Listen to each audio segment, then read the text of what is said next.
सब दिक्कतें तो सर्वप्रथम तो दिक्कत है सार्वजनिक जगह की।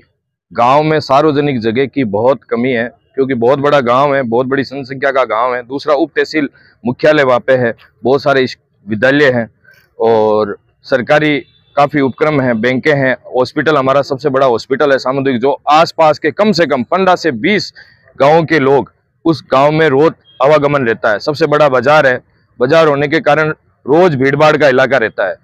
और जब भी जैसे त्योहार होता है, शादी ब्याह का सीजन होता है, तो बाजार में फुल जबरदस्त भीड़ होती है। यदि हमारे पास एक स्टैंड की मुख्य जमीन बची है जिसके ऊपर ये मूर्ति लगाने का जो कार्यक्रम चल रहा है, यदि वहां पे मूर्ति लग गई तो आप समझिए कि एक तो समाज में सभी जितने वर्ग है वो सभी होड़ मच जाएगी मूर्तियों लगाने की। यदि मूर्ति लगेगी, सब समाजों की लगेगी, तो 27 कौम हमारे गांव में रहती है, 27 से 28 कौम और धर्मों के लोग भी रहते हैं। यदि इस तरह से सभी अपने महापुरुषों की, धर्म की और यदि लगाते गए प्रतीक चिन्ह या मूर्तियां लगाएंगे तो वहां पे जगह बहुत कम बच जाएगी और सार्वजनिक जगहों का दुरुपयोग होगा और जन कल्याण में वो सार्वजनिक जगह काम नहीं आएगी। हमारा लक्ष्य किसी मूर्ति विरोध या किसी धर्म विरोध नहीं है, हमारा विरोध है सार्वजनिक जगह बचाने का। हमने स्वयं ने गांव ने बैठ के अन्य लोगों को समझाकर मूर्तियों का त्याग किया था। सिर्फ एक सरपंच के जिद पर ये सिर्फ एक मूर्ति का मुद्दा उठाया है और इस मुद्दे को जब गांव में तूल नहीं पकड़ा तो इन्होंने प्रदेश व्यापी आंदोलन का आह्वान किया, किसी को जाति और धर्म से जोड़ने का प्रयास किया ताकि कैसे ही करके वो भीड़ को एकत्रित करे। वास्तविक धरातल हमारे गांव में जाके देखेंगे तो सबसे बड़ी जो समस्या है वो है सार्वजनिक जगह की, जहां पे आम आदमी कोई बैठ के गुआड़ में पंचायती कोई भी जो कार्य सार्वजनिक काम करे, चाहे कोई जन कल्याणकारी काम हो, उसके लिए हमारे पास जगह नहीं बची। जगह नहीं बचने का कारण ये रहा कि सबसे पहले हमारे पास एक 3 गांव, हमारे जो बड़े गांव हमारे पास में लगते हैं, उसके बीच की एक जगह थी जिसको हमें सार्वजनिक जगह में काम लेते थे।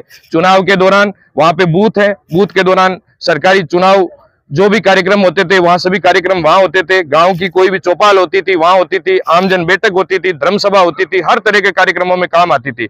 उसे सरपंच साहब ने अपने सरपंच साहब व सचिव साहब दोनों ने मिलकर इस तरह से षड्यंत्र रच के वहां पे पहले अवैध रूप से नीलामी करने का प्रयास किया और नीलामी की, जिसे गांव वालों ने आगे भी उसके लिए प्रयास किया। उसके बाद अपना खुद का जाली तरीके से पट्टा बना लिया, गांव वालों को भरमाया, गांव वालों को बोला गया कि वहां पे मैं उसको सार्वजनिक काम लूंगा, बस स्टैंड करूंगा, जिम बनाऊंगा, इस तरह से कह के आज अपना स्वयं का कब्जा कर लिया। गांव वालों ने समझाने का प्रयास किया पर राजनीतिक दबाव और अपना बाहुबल्य दिखाते हुए गांव वालों के विरुद्ध गए, जिस कारण से हमारे पास बिल्कुल भी सार्वजनिक जगह नहीं बची। हम सिर्फ सार्वजनिक जगह बचाने के लिए हम ये आंदोलन कर रहे हैं, ना कि हम ये इसको गलत प्रचार किया जा रहा है किसी जाति विशेष या धर्म के विरुद्ध। हमारा कोई आंदोलन नहीं है, हम अपने गांव के लिए आंदोलन कर रहे हैं। और यदि किसी और भाई को ये लगता है कि हम मूर्ति के लिए विरोध करते हैं, तो जिस गांव में यदि जगह है और उनके पास सार्वजनिक जगह है तो वहां लगा सकते हैं। पर हमारे गांव में रियल वास्तविकता और धरातल की स्थिति है कि हमारे पास सार्वजनिक जगह नहीं बची है, क्योंकि हमने ऑलरेडी ये जमीनें सरकार के जन कल्याण कार्यों में दे चुके हैं। अब हमारे पास जमीन ही नहीं बची है, तो आप समझिए यदि एक मूर्ति लग जाएगी तो कितनी मूर्तियां लगेगी, उसके लिए जगह कहां बचेगी। यदि हमारा सुनने में कि सभी समाजों को एकत्रित किया, बैठक की थी, उस बैठक में अलग अलग समाजों ने निर्णय लिया कि उनको इस जगह पर दी जाएगी, उसको उस जगह पे दी जाएगी। ये सिर्फ इनकी बारी आई, उस टाइम गांव के लोग विरोध में आ गए। आपका कहना और उनकी जो बात रखने का जो तरीका था वो वास्तविकता, उन्होंने इसी तरह से लोगों के सामने ये बातें पेश की।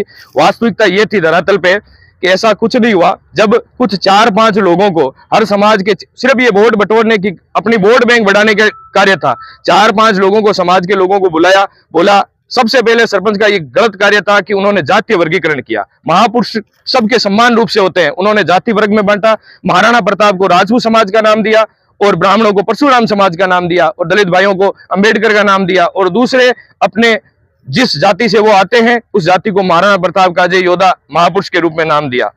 बिल्कुल उन्होंने वर्गीकरण करके उनको बुला के बोला कि इस तरह से में हम मूर्ति लगाते हैं। जब बड़े बुजुर्गों से बातचीत हुई तो बड़े बुजुर्गों ने कहा मूर्ति नहीं लगानी है, यदि सरपंच कोई जन कल्याण कार्य करता है तो हम उसके साथ हैं। मूर्ति का हमारे गांव में बैठ के बकायदा जो अन्य समाज थे जिन्होंने मूर्ति त्यागने का निवेदन किया और उन्होंने त्याग भी दी, उन्होंने कहा हम मूर्ति नहीं लगा रहे। सिर्फ सरपंच साहब अपने जिद, सिर्फ सरपंच परिवार ही एक जिद में है, बाकी कोई इस जिद में या किसी जाति के लोग उसके साथ नहीं है। सिर्फ 2-4 लोगों को लाके ऐसे प्रयास करते हैं, पूरा हजूम बनाते हैं। जिस जगह का आप विरोध कर रहे हो वो जगह सार्वजनिक जगह है या फिर किसी एक आदमी की है जिसने दान दी है? नहीं, ये हाँ, ये भी भ्रम फैला गया। आपका बात बहुत आप सही है, आपका सवाल है। सार्वजनिक आम गुआड़ है, इसकी भी एक कहानी बता देता हूँ। सरपंच साहब ये कहानी पूरी चारों तरफ फैला रहे हैं कि 4.5 बीघे जमीन हमारे किसी समाज के एक व्यक्ति ने उनको डोनेट की। ये ऐसा नहीं है, ये हमारे ठाकर साहब की एक जमीन थी जो गलतीवश किसी व्यक्ति के नाम चढ़ गई, जिसके बाद गांव वालों ने बैठ के उनको पैसे देके उन्होंने न्यायालय में गांव वालों ने मुकदमा जीता। उसके बाद उन्होंने समर्पण करके और आम गुआड़ में छोड़ दी गई थी।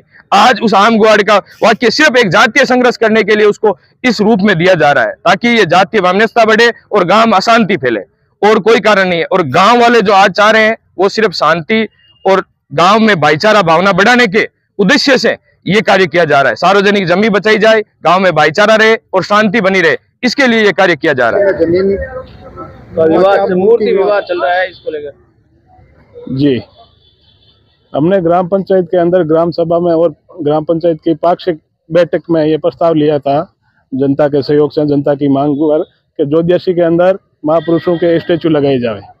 इसमें हमने नवंबर में 14 नवंबर को कलेक्टर साहब को अनुमति के लिए भेजा था। उसमें 3 मूर्तियों के लिए हमने भेजा था। उसमें एक था वीर शिरोमणि महाराणा प्रताप और महाराजा सूरजमल जी जाट और परशुराम जी सर्किल के लिए हमने तीनों की अनुमति के लिए साथ में ये फाइलें भेजी थी। तो कुछ लोग इसमें अपने राजनीतिक स्वार्थ के लिए, गांव को गुमराह करने के लिए ऐसा काम कर रहे हैं। नहीं, उन लोगों का कहना है कि गांव में सरकारी भूमि कम है, इसलिए ये गांव में ये मूर्ति लगाने की बजाय सार्वजनिक हित की कोई काम होना चाहिए, ऐसा कहना है उन लोगों का। जो कहना है, जो पर्टिकुलर जिस खर्चे की वो बात कर रहे हैं, वो खर्चा नंबर 47 है। उसमें 4 बीघा के लगभग जमीन है। उसमें वर्तमान में इन लोगों ने जो ये अभी जो विपक्ष के अंदर जो ज्ञापन दे रहे थे, उन्हीं लोगों का वो कब्जा किया हुआ है। 2 बीघे ऑलरेडी कब्जा किया हुआ है, 2 बीघा वो जमीन बची है और दूसरी भी सार्वजनिक खूब जमीन है, पर्याप्त जमीन हमारे ग्राम पंचायत के पास उपलब्ध है, जहाँ चाहे अपन काम करा सकते हैं। उन्होंने आपके ऊपर आरोप लगाया है कि जो सार्वजनिक जगह है उस पर सरपंच ने पट्टा अपने नाम से बना लिया है। ये सब झूठे हैं, झूठ का कोई आधार नहीं होता है। इन लोगों के द्वारा ये कब्जे किए हुए हैं, वो साबित हो जाएगा।